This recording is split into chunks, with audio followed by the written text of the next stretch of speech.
होमी जहांगीर भाभा अपने स्टूडेंट्स के साथ अध्ययन अध्यापन में संलग्न थी। उनकी कक्षा संचालित थी। वह अपने बच्चों को एटॉमिक रिसर्च पर लेक्चर दे रहे थे। यह घटना 1955 की है और तभी अचानक उनके पर्सनल सेक्रेटरी आकर के उनके कान में धीरे से बोलते हैं कि मिस्टर प्राइम मिनिस्टर, नेहरू का फोन आया हुआ है और उनका फोन होल्ड पर है, उनसे बहुत जरूरी बातें करनी है। होमी जहांगीर भाभा उत्तर देते हैं अपने सेक्रेटरी से कि मिस्टर प्राइम मिनिस्टर से जाकर के कह दीजिए कि अभी मैं एक आवश्यक विषय पर, एक बहुत ही इंपॉर्टेंट इशू पर बच्चों के साथ डिस्कस कर रहा हूं, इसलिए कृपा कर वह 1 घंटे बाद मुझसे बात करें। यह बात ये बताती है उस व्यक्ति की ऑरा की, उस व्यक्ति की आभा की, जिनका नाम होमी जहांगीर भाभा था। आज 30 अक्टूबर के दिन हम इनके जीवन से जुड़े हुए घटनाओं पर चर्चा करेंगे, क्योंकि आज जन्मदिन है हमारे देश के महान परमाणु वैज्ञानिक या father of Indian atomic research Homi Jahangir Bhabha. हम सबसे पहले इनके व्यक्तिगत परिचय से इस वीडियो को स्टार्ट करते हैं और उससे पहले स्वागत, अभिनंदन, आभार स्वीकार करिए अपने दोस्त रसल रघुवंशी का नमस्कार। एक प्रसंग और जोड़ना चाहूंगा उनके व्यक्तिगत जीवन पर जाने से पहले। फरवरी 1965 की बात है। भाभा अमेरिका के दौरे पर गए हुए थे और वहां पर उन्होंने अपने समकक्षों से, अन्य लोगों से, वहां के अधिकारियों से, नेताओं से अनुरोध किया कि भारत को शांतिपूर्वक तरीके से पीसफुली न्यूक्लियर एनर्जी उत्पन्न करने के लिए यूरेनियम या इनरिच्ड यूरेनियम दिया जाए, लेकिन वहां की सरकार ने इसे मना कर दिया। वही होमी जहांगीर भाभा ने अक्टूबर 1965 पर भारतीय रेडियो पर, ऑल इंडिया रेडियो पर अनाउंस किया कि यदि हमारी सरकार हमें अनुमति तो मात्र 18 महीने में हम परमाणु संपन्न राष्ट्र बन सकते हैं। ये कहानी यहां तक कैसे पहुंचती है, उससे पहले जैसा कि मैंने कहा कि व्यक्तिगत जीवन से शुरुआत करते हैं। होमी जहांगीर भाभा का जन्म मुंबई में 30 अक्टूबर 1909 को हुआ था। यह बहुत ही रिच और समृद्ध परिवार से जुड़े हुए व्यक्ति थे और इनके पिताजी जहांगीर होम्स भाभा एक प्रसिद्ध वकील थे और ऑक्सफोर्ड से उन्होंने अपनी पढ़ाई की थी, वहां के एलुमनाई रह चुके थे। इनके ग्रैंडफादर शिक्षा से जुड़े हुए एजुकेशन इंस्पेक्टर रह चुके थे। आप समझ सकते हैं कि एजुकेशन का कितना प्रभाव इनके जीवन पर था। इनकी मां मेरियन पांडे थी और इस प्रकार से इनका जुड़ाव जेआरडी टाटा जैसे इंडस्ट्रियलिस्ट से था, जो इनके रिश्तेदार थे। व्यक्तिगत रूप से बचपन से ही पढ़ने में बहुत ही कुशाग्र और तीव्र बुद्धि के थे और विज्ञान के प्रति इनमें गजब की ललक थी, गजब का प्रेम था। विज्ञान को लेकर के बहुत ही पैशनेट व्यक्ति थे। विशेष रूप से भौतिक विज्ञान तो इनका फेवरेट टॉपिक था और भौतिक विज्ञान में भी न्यूक्लियर फिजिक्स की बात की जाए तो उसमें इनकी जान बसती थी। शुरू से ही यह कुशाग्र बुद्धि के थे, जैसा कि मैंने बताया। और इनकी प्रारंभिक पढ़ाई मुंबई के जाने माने विद्यालय कैनन एंड कैथेड्रल स्कूल में हुआ। उसके बाद मुंबई के प्रसिद्ध या वर्ल्ड स्तर के एल्फिंस्टन स्कूल से इन्होंने सेकेंडरी का एग्जाम पास किया।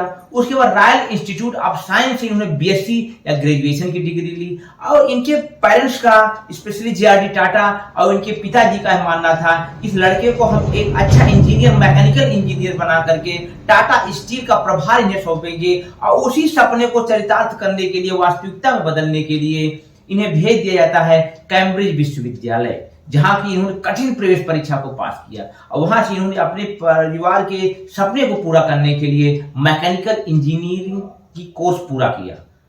परंतु इनका मन तेजी से फिजिक्स की तरफ बढ़ता चला गया।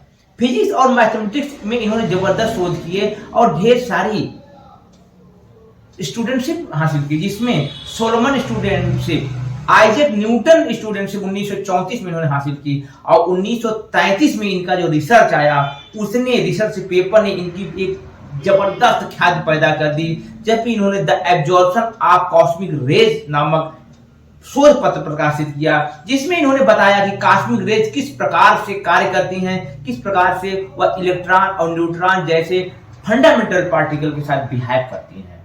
और इसी बीच थ्योरेटिकल फिजिक्स में इन्होंने 1934 में अपनी डॉक्टरेट की उपाधि हासिल की। इसके बाद इन्होंने एक बेहतरीन शोध किया जो कि जिसे भाभा स्कैटरिंग के नाम से जाना जाता है।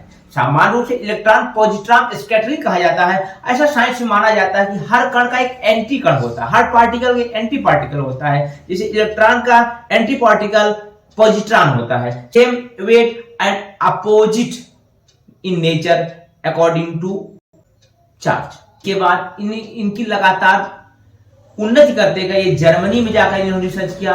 Niels Bohr, Rutherford, Chadwick, Einstein जैसे महान वैज्ञानिकों के साथ इनका संगत रही, उनके साथ उठना बैठा था, उनके साथ इन्होंने रिसर्च किया। आप समझ सकते हैं क्या स्तर रहा होगा इनका अपने समय के वैज्ञानिकों के बीच, जब टॉप लेवल के वैज्ञानिकों के साथ इनका रहना था।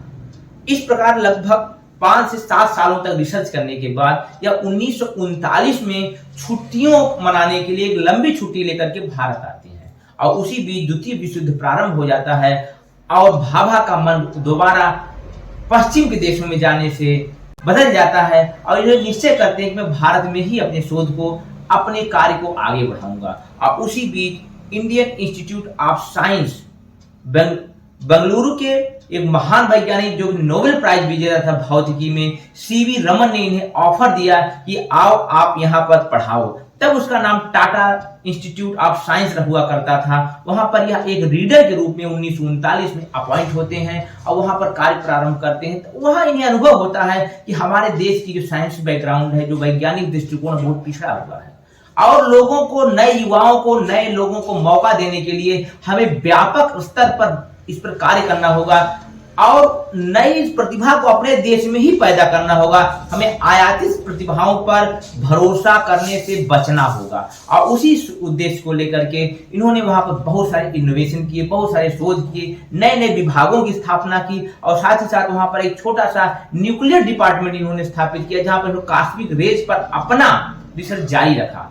उसके बाद 1945 में यह मिलते हैं, स्पेशली 1944 अप्रैल की बात है जब वे जीआरडी टाटा से मिलते हैं और भारत में वर्तमान में उस समय की परिस्थितियों में हो रहे शोध की बात करते हैं और वैज्ञानिक पिछड़ेपन पर चर्चा करते हैं और उनसे रिक्वेस्ट करते हैं कि आप एक वैज्ञानिक अनुसंधान केंद्र की स्थापना कीजिए और उन्हीं के सपने को चरितार्थ करते हुए होमी जहांगीर भाभा 1 जून 1945 को स्थापित करते हैं टाटा फंडामेंटल रिसर्च इंस्टीट्यूट, जहां पर विभिन्न प्रकार के शोध एक वैश्विक स्तर पर प्रारंभ होते हैं। उसके बाद जब 1947 में हमारा देश आजाद होता है, नेहरू जी इनकी प्रतिभा से परिचित होते हैं और इनसे मिल करके भारत में वैज्ञानिक दृष्टिकोण और वैज्ञानिक संस्थानों के विकास में इनसे लगातार सलाह लेते हैं और उसी के परिणाम स्वरूप 1948 में भारत में परमाणु आयोग का स्थापना होती है और उसी परमाणु आयोग के चेयरमैन नियुक्त किए जाते हैं और ये इन्होंने अपील की कि विदेश में रह रहे अधिक से अधिक भारतीय वापस आएं और अपने देश के विकास के लिए, वैज्ञानिक अनुसंधान के विकास के लिए लगातार प्रयास करें।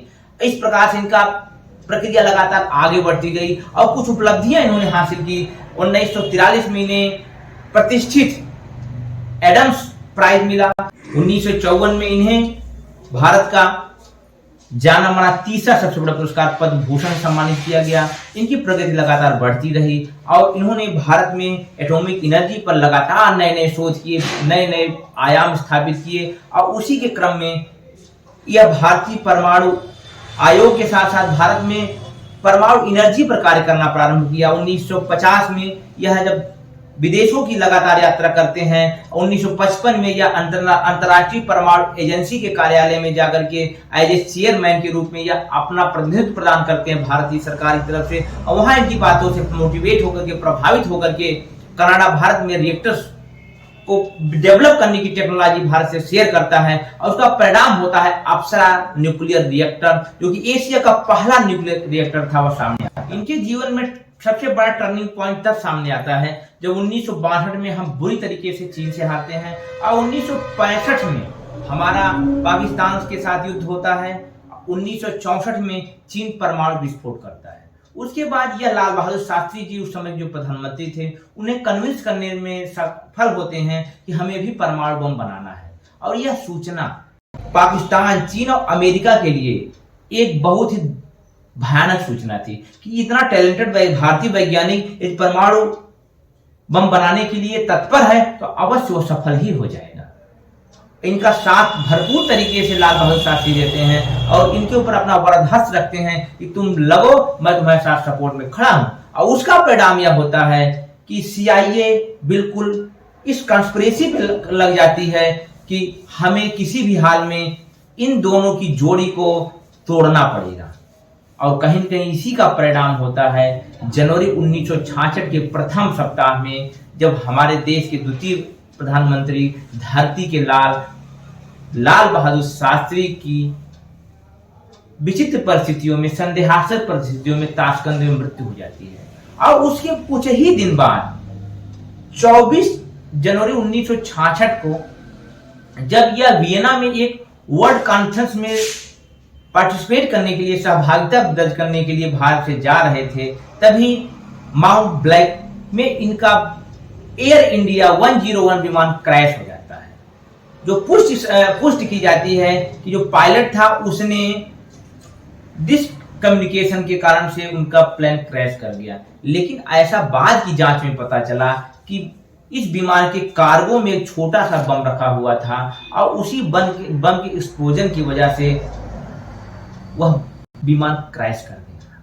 यह हमारे देश के लिए एक बहुत बड़ी त्रासदी थी, घटना थी कि जो वैज्ञानिक ने दावा किया था कि हम 18 महीने में परमाणु बम डेवलप कर देंगे और उससे हमारा परमाणु बम का कार्यक्रम लगातार पिछड़ता गया। और 18 मई 1974 को इंदिरा गांधी की साहस का परिणाम रहा कि हम एक परमाणु विस्फोट लॉर्ड बुद्धा प्रोजेक्ट के नाम से कंप्लीट कर सके। लेकिन हमने अपने आप को परमाणु राष्ट्र घोषित करने में 1966 से जोड़ा जाए तो 32 साल लगा दिए, जबकि 11 मई और 13 मई को अटल बिहारी वाजपेयी ने साहसिक रूप से निर्णय लिया कि हम अपने देश में परमाणु विस्फोट करेंगे। और 11 मई और 13 मई को हमने दोनों दिनों में कुल मिलाकर 5 परमाणु विस्फोट टेस्टिंग के रूप में किए और अपने को घोषित कर दिया एक परमाणु राष्ट्र के रूप में। ये बातें बताते हैं कि हमारे साथ कितना अन्याय हुआ है। 2012 की बात है। रॉबर्ट ब्राउले नाम के एक CIA ऑपरेटिव एजेंट ने बाद में इस बात का खुलासा किया था कि वास्तव में होमी जहांगीर भाभा के जो विमान क्रैश हुआ था वह दुर्घटना नहीं, साजिश थी। एक ऐसी साजिश जिसके माध्यम से अमेरिका नहीं चाहता था कि दूसरे देशों में परमाणु का विकास हो सके, परमाणु बम का संपन्न देशों का संख्या बढ़ सके, अपने मोनोपोली को कायम करने के लिए। और शीत युद्ध के दुष्परिणामों के कारण हमने अपने इस भारत के महान सपूत को खो दिया।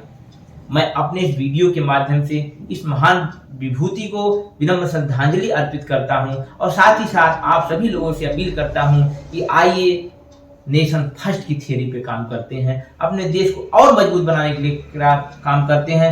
जल्द ही फिर एक नए वीडियो के साथ आपसे मुलाकात होगी। तब तक अपने अपनों का ध्यान रखिए और इस चैनल को लाइक करिए, सब्सक्राइब करिए, कमेंट के माध्यम से अपने विचार मुझ तक प्रेषित करिए, शेयर करिए। नमस्कार।